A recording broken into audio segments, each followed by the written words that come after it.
I'm harassing you by asking you questions? You are in my face, you're in my way. I'm not in your way. In my way. I'm not in your way. I'm gonna have you arrested. Okay, well, go have me arrested. We always like our friends on social media to meet our newest buddies, like this charmer. His name is Robert Davis. I think that you are a horribly unethical man.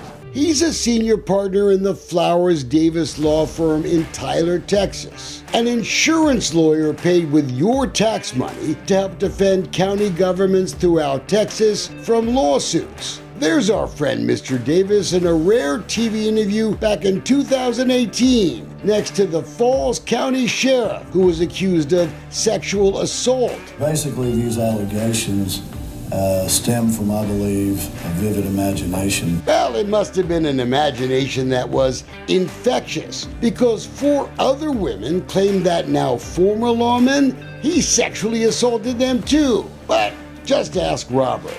I'm the real liar here. I am telling the truth. You are a liar. It's the video. Look, it's you the cannot video. tell the truth. Mr. Davis has been quite busy lately defending the Nacogdoches County Sheriff's Office. Why don't you let people see the truth about what's happening in Nacogdoches Why don't County? you tell the truth? We got all buddy-buddy with Robert in a parking lot across the street from the federal courthouse in Beaumont, and he was on the warpath. All because of our release of this video, now seen by tens of thousands of you, showing deputies in the Nacogdoches County Jail teaching what they like to call pain compliance to a misdemeanor prisoner named Joseph Hanzik. Deputies claimed Hanzik was suicidal. Seconds later, this happened. 3 jailers jump him in a hallway, claiming he was aggressive because he turned around. Then you see Hanzik punched, wrestled, and choked into a restraint chair by half a dozen jailers. Cheap shots galore. You think it's torture? Absolutely. I want all of the jailers that are on this video to be held accountable for what they've done to my son, because they've probably done it to multiple other people. You see Hanzik spitting on one of the deputies. He's been charged with a felony because of that. But then one of the deputies spits on him. He wasn't. You, sir, are a piece of filth. Davis had just been inside the Bob Casey Federal Courthouse, falsely telling a federal judge, Michael Trunkale, that the video we showed you had somehow been doctored. You doctor the videotapes? How'd I doctor the videotape? You sped it up, you slowed it down. Mr. Davis must have missed the class on analyzing videotape when he went to the SMU Law School. We did slow a piece of the video down, and we zoomed in too, Mr. Davis, because that made it easier to count all the unnecessary punches to the head on that handcuffed prisoner from the jail sergeant in charge of that lesson in brutality that day. It really pulls on your heart and makes you sick at your stomach at the same time. And he's not the first.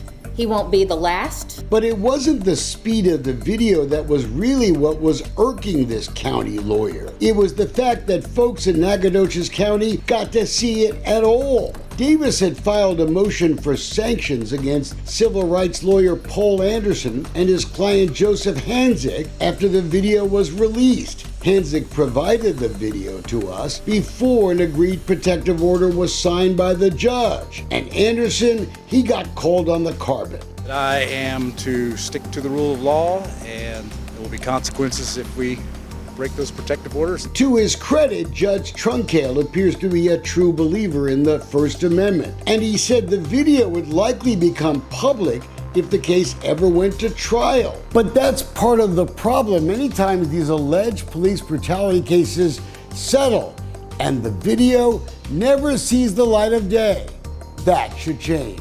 Judge Trunkale has not yet announced how he'll punish Anderson for the video leak, but it's unlikely to be what Davis wants. He wants the whole case dismissed. But the Hanzik video appears to fit a disturbing pattern that we first saw months ago when we watched video of a witness to an alleged burglary getting punched in the face by Nacogdoches County lawmen. Hey, get back! Move! Get back! What the hell? What's wrong with you? What the hell? I don't trust none of them. at all. A federal grand jury subpoenaed records from the county sheriff's office this spring after a jail whistleblower chronicled multiple alleged civil rights abuses. We showed you a copy of the subpoena. The Nacogdoches media has refused to report it. Are you aware of the Justice Department investigation? Nice chatting with you. The county attorney John Fleming is fighting the public release of other videos documenting the use of that restraint chair inside the county jail. We say taxpayers have a fundamental right to see the justice being doled out in their name. But it's not the only videos that should be released immediately. ¿Por qué? No puede respirar sin él. This is Jose Laredo in the final hours of his life. He wanted to see pictures of his grandchildren before asking that his life support be pulled. Doctors had told him his life as he knew it was over. He didn't look like our dad. He was on a ventilator and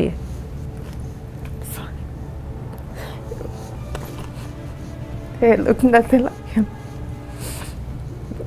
He couldn't talk. He couldn't move. It was a heartbreaking march to death that began in a cell in the Nacogdoches County Jail. Why do you want to talk to us? To try to get answers for my dad's case. There is no dispute Jose had a drinking problem. He had been in jail for over a year after his second drunk driving conviction. There is no dispute on the morning of October 3rd, 2021, Jose fell and hit his nose on the toilet. He told his kids he became dizzy after someone in the jail suddenly upped a dose of the drug risperidone. It's prescribed for schizophrenia. I think that they just wanted to medicate him to not have to deal with him. His kids weren't even allowed to see him in the hospital for 10 days. By then, he was a quadriplegic, and they suspect his injuries may have been worsened as he was allegedly dragged out of that jail cell. In December of 2021, the Lufkin Daily News told us the Laredo family wanted answers.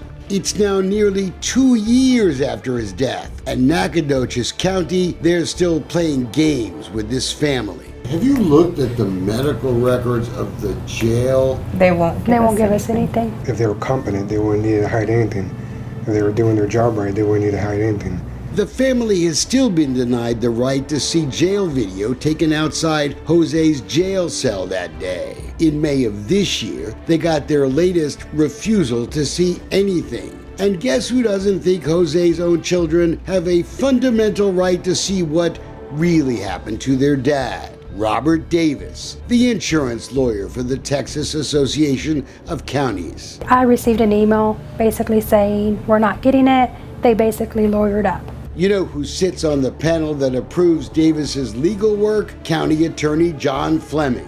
In that December news article back in 2021, Nacogdoches County Sheriff Jason Bridges promised to remain transparent about the Laredo death case. He has not. It's a huge cover-up in Nacogdoches. Everybody's covering for somebody. There's another important connection between all three of these cases now under federal scrutiny. Corey Rowland, Joseph Hanzik, and Jose Laredo.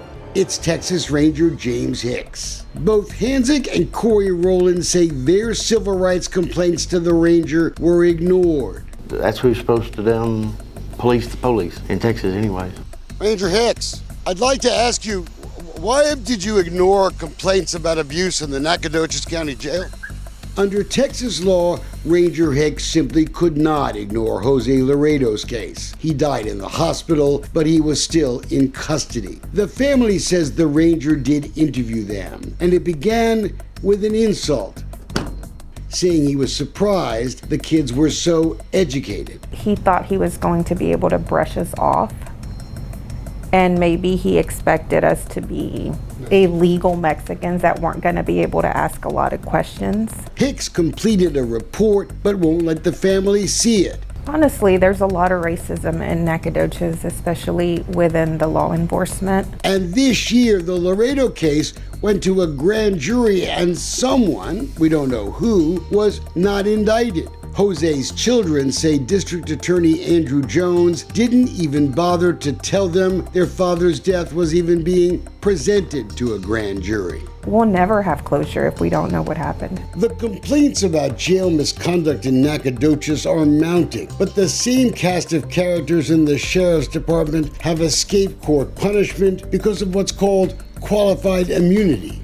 And going to bat against the wall of secrecy in the news desert of East Texas gets you a chance to meet fellas like Robert Davis, who wants you to know, I lie for a living. Well, unfortunately, I have to talk to a lot of people who I don't think are very ethical. I think what you're doing to keep people in the dark in Nacogdoches County is disgusting. We know Judge Trunkale isn't happy the Hanzig jail video was leaked, but we hope this explains why a frustrated Joseph Hanzig wanted us to see the video of what happened to him, because it confirmed his story. We alone decided it was important to show it to you. Joseph should not be punished. Robert Davis, he did tell the judge the mysterious injection we saw that Hanzig got after he was put in that restraint chair was just a simple TB shot. He didn't explain the seizure we saw a minute later, why no ambulance was called. He wasn't, You, sir, are a piece of filth. See you again soon, Mr. Davis.